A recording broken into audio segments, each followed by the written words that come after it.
क्योंकि हम युवाओं की पार्टी है ये नहीं है 15-15 साल जो ये लोग ठेकेदारी कर रहे हैं। इस बार इनकी बारी नहीं है, भारतीय पंचायत पार्टी की बारी है, यानी कि युवाओं की बारी है। युवाओं की बारी है, बहुत हो गए इन लोगों के सरकार, अब हमारी सरकार भारतीय पंचायत पार्टी की बारी है। जी, क्योंकि सिवान में बहुत सारे ऐसी बड़ी पार्टियां हैं, उनके सामने आप लोग कैसे टिक पाएंगे, क्या चुनौती रहेगा? युवा हमारे हैं ना, बड़े बड़े तूफान से टकरा सकते हैं, तो ये बड़ी बड़ी पार्टियां क्या चीज़ है। अपने नाम बताइए मैडम। मेरा नाम आयुषी तिवारी और मैं खुद सिवान जिले से हूँ। अरे क्या बात है। बिल्कुल, मैं रहती दिल्ली में हूँ, मेरी एजुकेशन वहीं से हुआ है, बट मेरा गांव श्रीकलपुर में है और जिला मेरा भी सिवान लगता है, इसीलिए मैं आई हूँ कि हमारे लोग हमारे सिवान में बदलाव होना चाहिए। बिल्कुल बदलाव होना चाहिए। जी शुक्रिया। ये चूंकि एक एक्ट्रेस है और इनकी जो सोच है मैं समझ रहा हूँ कि अच्छी बात है, लोगों को विचार होना चाहिए, बदलना भी चाहिए और इसी बदलाव को लेकर के ये आई भी हुई है एक नया प्रत्याशी के लिए और मेरी उम्मीद है कि कहीं ना कहीं सिवान में परिवर्तन होगा। शुक्रिया मैडम। चलिए मैं अपने सहयोगी मोहम्मद फिरोज के साथ कौशल अली के तौर पर भेजा है।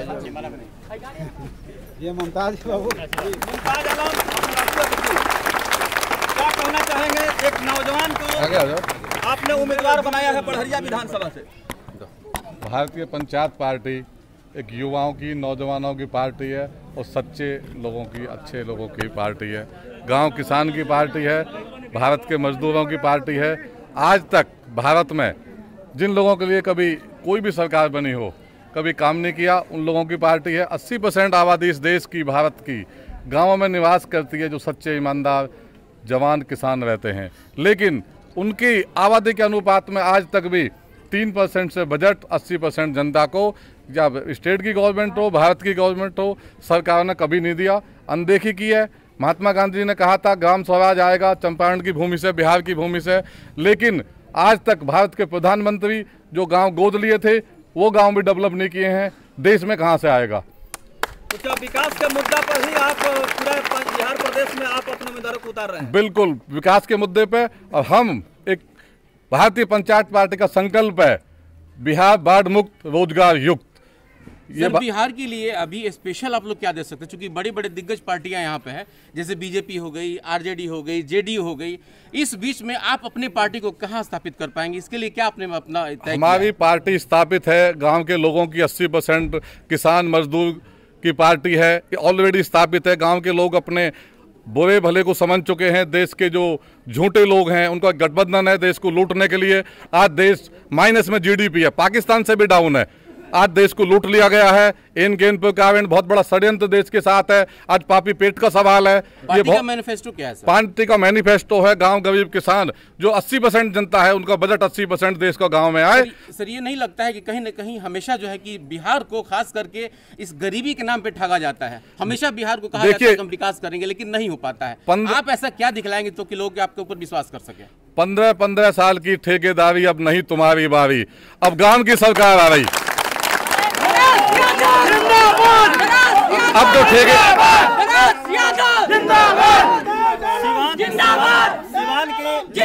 सिवान की अगर पॉलिटिकल बैकग्राउंड का हम लोग एनालिसिस करें तो आप बतलाएं सर, चूंकि राष्ट्रीय अध्यक्ष हैं भारतीय पंचायत पार्टी के, सिवान में किला भेदना कितना कठिन है? बहुत आसान है, बहुत आसान है। ठेकेदारों से जो मुक्ति पानी है, यहाँ की जनता समझ चुकी है।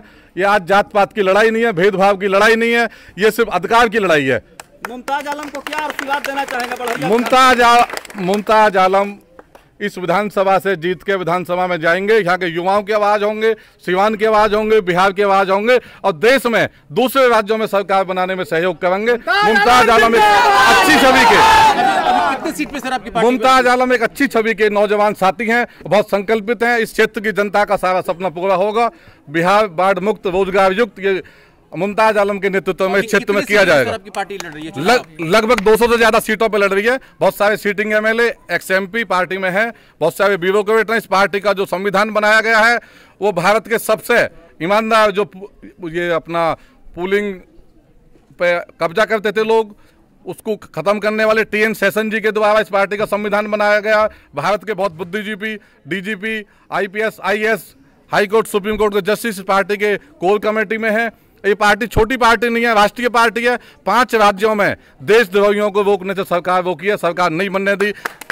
मैडम नहीं, महिला मतलब आप लोग कितने महिला प्रत्याशी उतार रहे हैं सिवान में? अभी लगभग बिहार में 15 से 20 महिलाएं जो हमारी पार्टी से चुनाव लड़ रही हैं और युवा महिलाएं, छात्र हैं दिल्ली यूनिवर्सिटी के, बिहार के छात्र हैं, नौजवान साथी हैं। जब युवा हवा चलती है, दिशा बदलती है। ये मेरे साथी युवा खड़े हैं और दिशा बदलेगी जरूर सिवान की। कितने युवा आपकी प्रत्याशी है सर? अभी महिलाएं सुरक्षित नहीं है। हाथरस की घटना की बात हो या निर्भया कांड की मामला हो, शर्मसार हो रहा है समाज। क्या जो आज एनडीए की सरकार है वो महिलाओं को सम्मान नहीं, देश के किसी नागरिक को सम्मान नहीं करती है। ये आपके सामने है। आज जो महिलाओं के अपने रेप के मुकदमे लिखवा रही है, पुलिस कहती है उत्तर प्रदेश की कि रेप हुआ ही नहीं।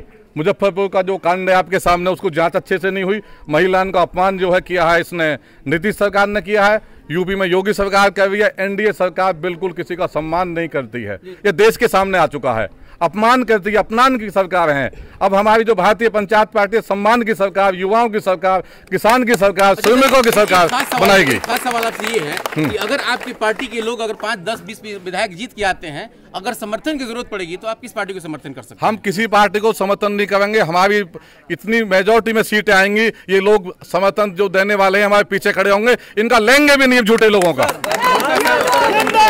आप खासकर किसी बड़हरिया विधानसभा के लिए अभी तो लड़ने जा रहे हैं हम लोग, अभी है ना जी, अभी नामांकन होने दीजिए, उसके बाद फिर हम तैयारी तो किए होंगे ना लड़ाई के लिए? जी।